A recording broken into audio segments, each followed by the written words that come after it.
Hi, and welcome to Foundations of Adult Education, Part 1 by Ken Biddington.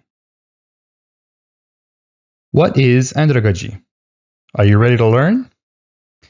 If you're in the education field, you've probably heard of pedagogy. You've probably sat in seminars on the best pedagogy practices. If you're an education student, you've encountered the term multiple times in your classes.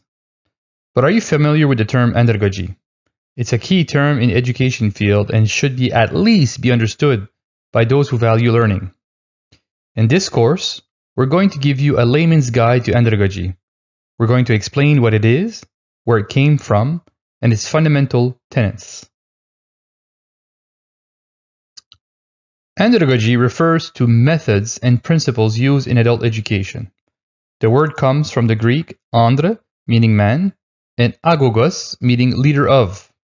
It literally means leading man, whereas pedagogy literally means leading children. Two primary understandings of andragogy exist: the science of understanding, theory, and supporting practice, lifelong education of adults. In the tradition of Malcolm Knowles, a specific theoretical and practical approach. It is based on a humanistic conception of self-directed and autonomous learners, as well as teachers as facilitators of learning.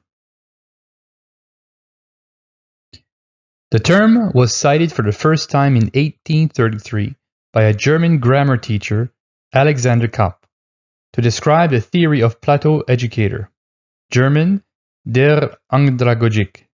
He then disappeared for a century following the intervention of German philosopher Johann Friedrich Hebach, who strongly opposed its use.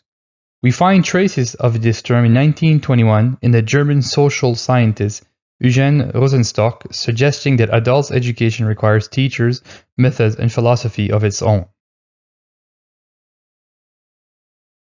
Shortly after the end of World War II, emerged in Europe and the United States the first wave of ideas on the specific learning styles of adults. Andragogy is a relatively new field that has expanded significantly since 1980s due to the development of continuing education with the concept of lifelong learning. Overall, andragogy focuses the learning experience for adults on the learning process rather than on the content. Andragogy as a learning theory is very important to those instructors who find adult learners in their classroom. By following the concepts brought forth in this course will help adult learners engage in their own learning process. The overall learning experience will likely be more successful.